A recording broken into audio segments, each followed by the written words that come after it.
Well, now it's snow. Last night it was a blue screen. Wonder what that means. What? Yeah, see... No. Esses dias eu tava assistindo ao filme da Netflix, O Mundo Depois de Nós.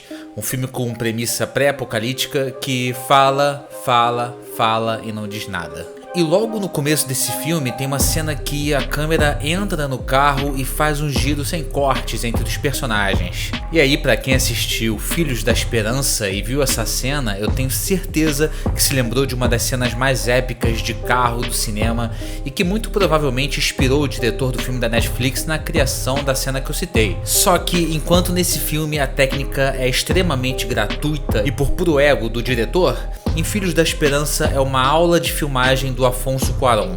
Então assim que eu acabei o medíocre filme da Netflix, fui lá reassistir um dos meus filmes favoritos da vida, Filhos da Esperança.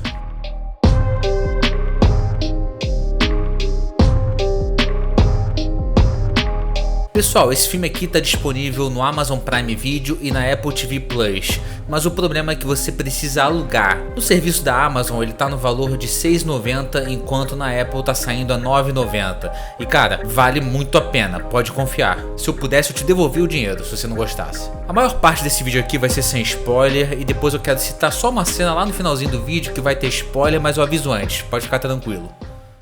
Filhos da Esperança se passa no futuro distópico de 2027. Já fazem 18 anos desde que a última pessoa do mundo nasceu, ou seja, de 2009 pra frente, as mulheres simplesmente pararam de engravidar, o que naturalmente causou um colapso na sociedade. Mas embora seja uma ambientação pós-apocalíptica, ainda é uma situação diferente de filmes de zumbis, por exemplo. Em Filhos da Esperança, o diretor Afonso Cuarón preza muito pelo realismo alarmante de uma eventual catástrofe mundial. Ok, talvez não eventual, vamos falar de forma hipotética de repente. E é por isso que a palavra distópico não se aplica tanto. Eu acho que esse é um dos filmes mais realistas no que se diz respeito à hipótese de um colapso da sociedade.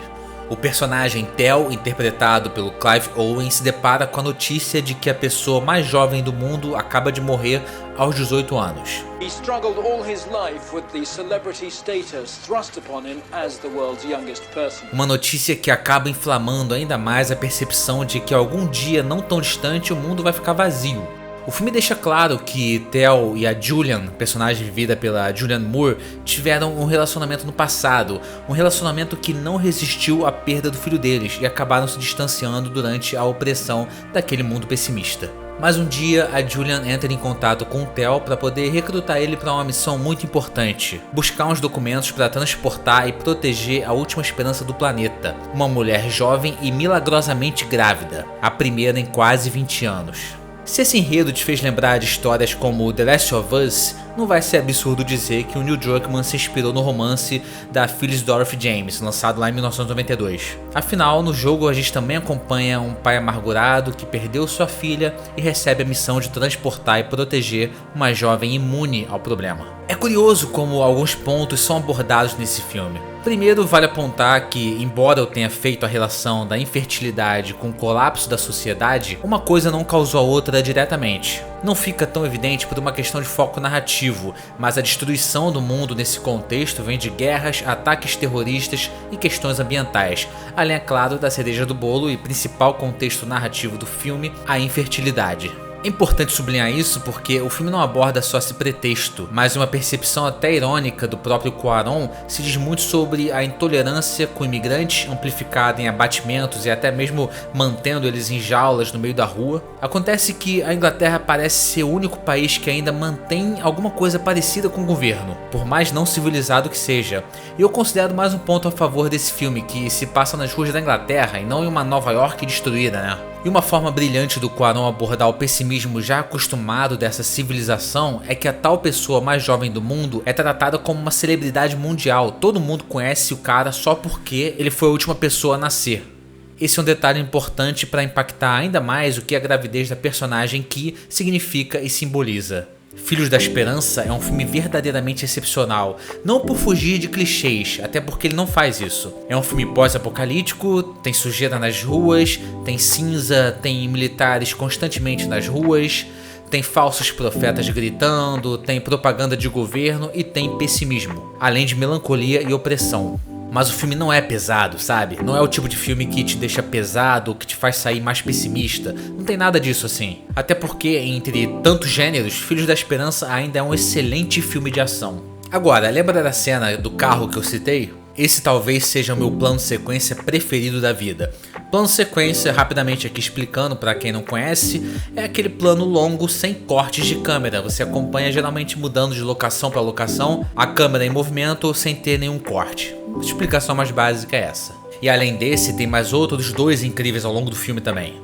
Eu não vou poder me estender muito nessa cena do carro por um detalhe muito importante da história que eu não posso revelar e também por direitos autorais, né, irmão? Mas se eu disse que a panorâmica do carro em Um Mundo Depois de Nós é absolutamente gratuita e egocêntrica, em Filhos da Esperança é de causar desespero a quem tá assistindo, simplesmente por te incluir numa perseguição de carro caótica e com muita coisa em jogo, principalmente isso. E assim, eu tô tentando muito não me tornar aquele cara saudosista do antigamente era muito mais bem feito.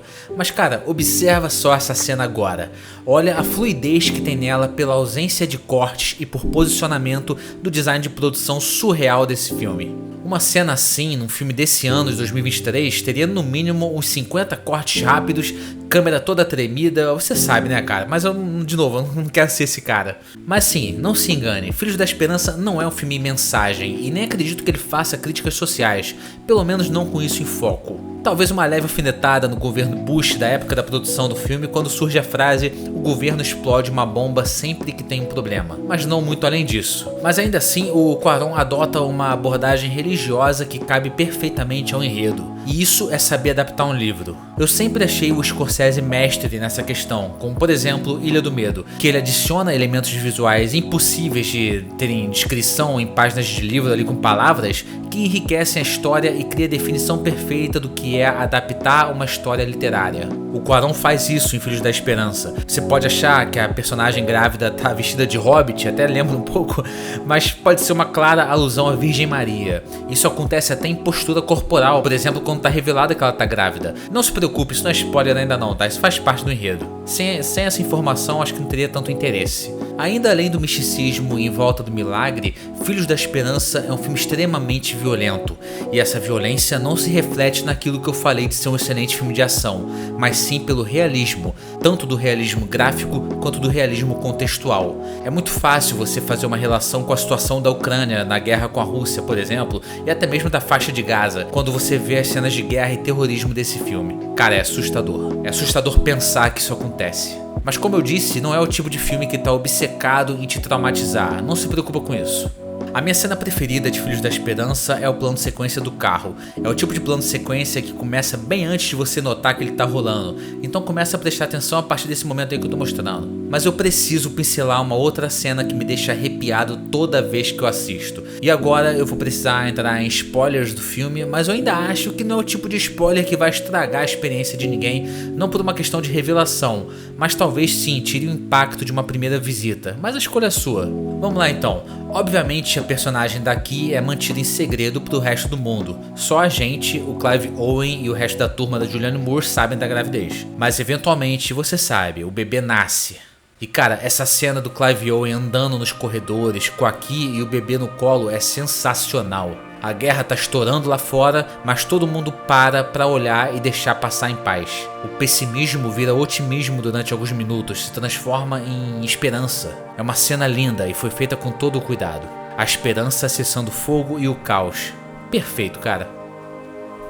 Bom, espero que vocês gostem da dica e peço que voltem aqui no vídeo para comentar o que acharam. A minha aposta é tão certeira que você vai gostar que se eu pudesse, de novo, eu te devolveria os R$ 6,90 do aluguel se você não gostar. Mas não vai ter como fazer isso, né, meu abençoado? Se gostou do vídeo, deixa um like, se inscreve aqui no canal e até a próxima. Valeu!